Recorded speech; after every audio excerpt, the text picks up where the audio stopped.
Chris's radio car at Super MegaFest, and we're here with one of the living stars of The Walking Dead, not only alive in the comic books, but also still alive in the show, Josh McDermitt, who plays Eugene. Thank you for taking some time out to talk about The Walking Dead, Josh.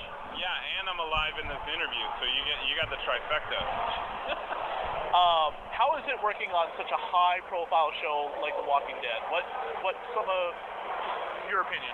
Well, I mean, it's great. I was a huge fan of this show before I came on board, so it was like a dream come true for me to start working on this show. And I've been on shows that were a lot of fun to work on, and the cast and the crew were great there, but no one ever watched the show, and we struggled to kind of get the word out.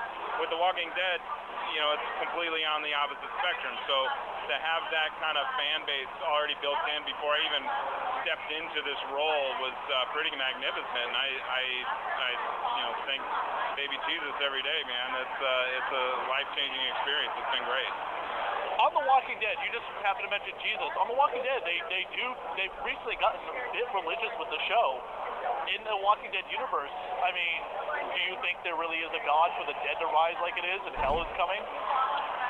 Well, that's a great question. I don't know. I don't know if the producers have something in mind for that, or if it's just like, if they're just trying to bring in some religious themes and undertones. I don't know. I mean, I feel like with God, he's God. He can do whatever he wants. So if he wants the dead to rise, I'm just gonna go, okay, God, that's what you're doing. I don't know if there's I don't know. It's a great question. I've never been asked that before. I think,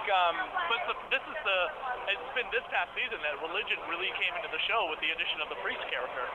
Well, yeah. I mean, I think it would be a mistake to introduce a preacher and never have a Bible verse in one of the episodes or anything like that. So it's interesting. It certainly provides another texture and some more color to the storylines to have a character like Father Gabriel and kind of touch on some themes that maybe wasn't necessarily touched on before in this kind of desolate world where there's no hope, and in the Christian faith at least, and a lot of the other faiths as well, God is the hope. That's where you place your faith and your hope. So it's kind of an interesting comparison to have it within this apocalyptic world.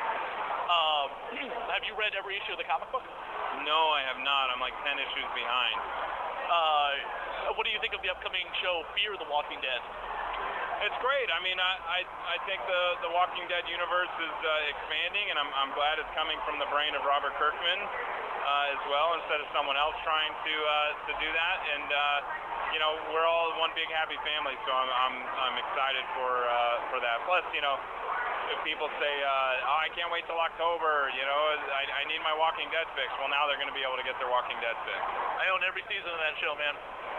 It's like I said, it was my favorite show. It's pretty exciting to be a part of it. I don't understand it when people say they don't watch the show. I just want to punch them in the face. How awful is it working in Georgia at times in that heat? Because you guys really look like you're miserable. It can get pretty hot, man. It can get pretty miserable at times just with the weather. But the people down there are great. It's a fun location to shoot in. So and then we're shooting with our family and our friends, and so you end up not caring as much. Cool. Thank you, Josh, for coming on the show for a few minutes to talk about The Walking Dead, one of my favorite television shows. Thanks for having me. I appreciate it.